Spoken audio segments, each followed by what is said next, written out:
Hey, welcome back to the Six Figure Mastermind. Today, we're going to talk about how to have a good relationship with your child. I got some key tips, so stay tuned.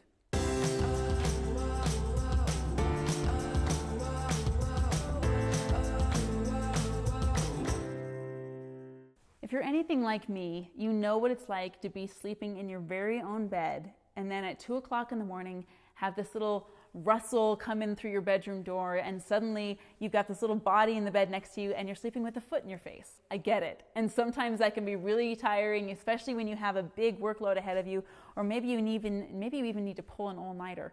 And you've got this relationship with your kids that can sometimes really easily get strained. You know, between all the stuff that you have to do as an entrepreneur, between all the stuff that you have to do as a mom, maybe as a spouse, all of that can feel really heavy, and honestly, sometimes our kids can take the brunt of it. So how do we get that relationship with our child back on track and have good, personalized, individual relationships with each one of our kids? There's a couple things you need to know. First of all, I want you to take a second and put yourself in the shoes of your child. I mean, literally, if you want to. You can put on those little size ones and walk around with your feet. But here's what I want you to be thinking. Every time your child comes up to you asking for help, they're doing it because they know you're a trusted source. They know you're a trusted individual, and they can go to you. So think about this.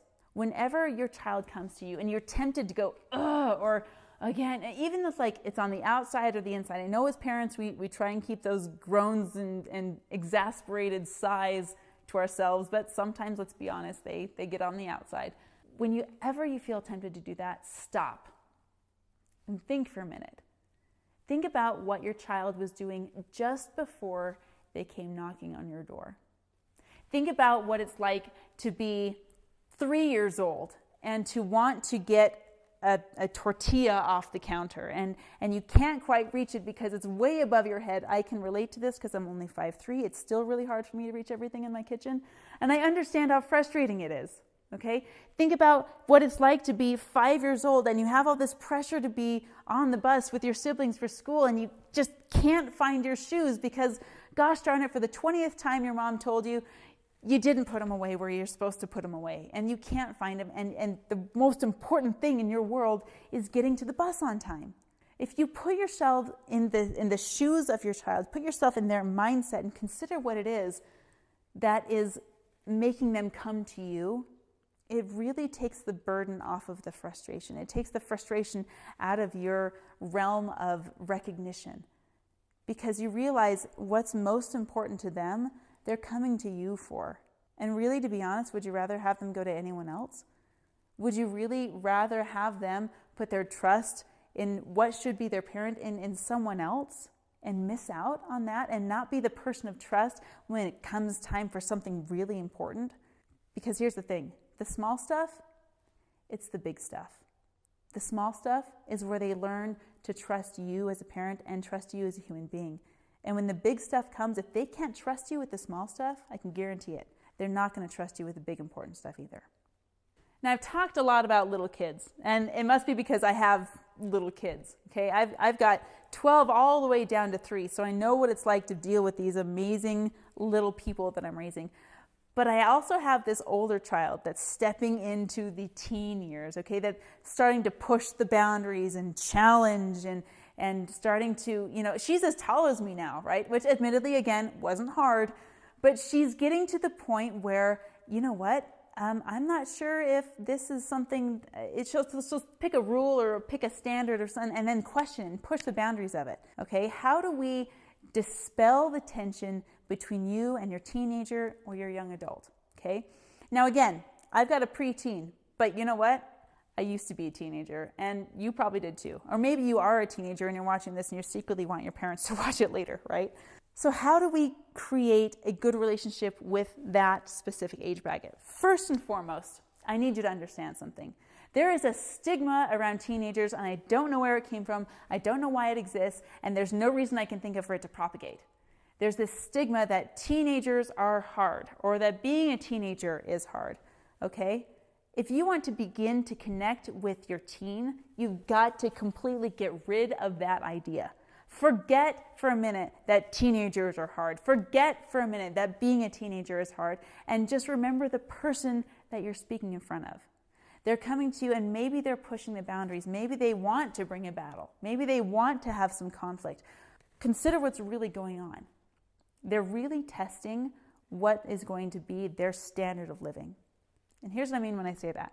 By the time a person is 8 years old, they've really concreted in 80% of what's important to them in life. 80% of their belief system is locked in by the time someone is 8 years old. That being said, the brain is a malleable organ, which means it can be reprogrammed and corrected and learn new things. We're learning new things up until the day we leave the planet, okay? When that belief system, when you're 8 years old, is being tested, that's about the time they become a teenager. So it's your job at this moment not to be your child's best friend. Your job is to be their parent. You get to play the parent card with kindness, with loving response and responsibility. But best friends, that's what they're for. It's your job to be a parent. Now, that being said, does that mean you have to go to war every time? Absolutely not. In fact, in order to be the parent, you need to step out of war, which means a pattern interrupt. A pattern interrupt is something that you do differently, something that's crazy that really just breaks up the tension. And I'll give you an example. When I was in conflict with my spouse, we had this circle, and I'm sure you've experienced it with your teenagers, this rapid fire circle. You know what they're going to say next, you know what your response is going to be, and the argument will just cycle on and on until something happens, and then the pattern starts over again at some different point. My pattern interrupt, this is going to sound crazy. I took a can of tuna from the pantry, and I took that tuna and I put it on the floor. What? Like that, it was just so confusing for both of us that it immediately snapped us both out of this cyclical, disgusting pattern that we were running. And we're like, what were we talking about again? What's important again? And a pattern interrupt can be anything. It can be turning on your favorite music. It can just be, pause, I need 5 seconds. Let me get present again. And your job with the pattern interrupt is to refocus, to get present, and remember what's most important. It's been said before, a person to be loved is more important than a problem to be solved. And if you can underscore that, underline it, press rewind for 10 seconds and re-listen to that again. Remember that a person to be loved is more important than a problem to be solved. That's what your teenager needs. That's what they need to hear from you the most, is that you love them and you support them in their choices. Even if they're choices that you know are going to bite them in the butt, it's your job to love them anyway. Bottom line is this. Regardless of the age of your child, whether they're young, whether they're a teenager, or whether they're a young adult or a full adult, here's your job as a parent: to be the one that stands with open arms at the end of the day. To be the one that says, regardless of the choices that you make, I love you no matter what, and I'm here for you, even if I don't agree with your choices, or maybe especially if I don't agree with your choices. When you can bottom line love in every relationship that you have with your child, in every moment, in every day, and trust me, I get it, it's hard to remember that sometimes. Give yourself a pattern interrupt if you need to. Underscore everything with, I have your best interest at heart and I love you regardless. That's how to rock it at the parenting thing. Hey, thanks for watching today. For more tips, tricks, check out our other videos in building your six-figure business. And remember to hit the subscribe button and ring the bell so you can get notified when our videos come out. And if you want to work with me in building your six-figure business, check out the link below so I can contact you directly, and let's chat about what that looks like. I'll see you soon.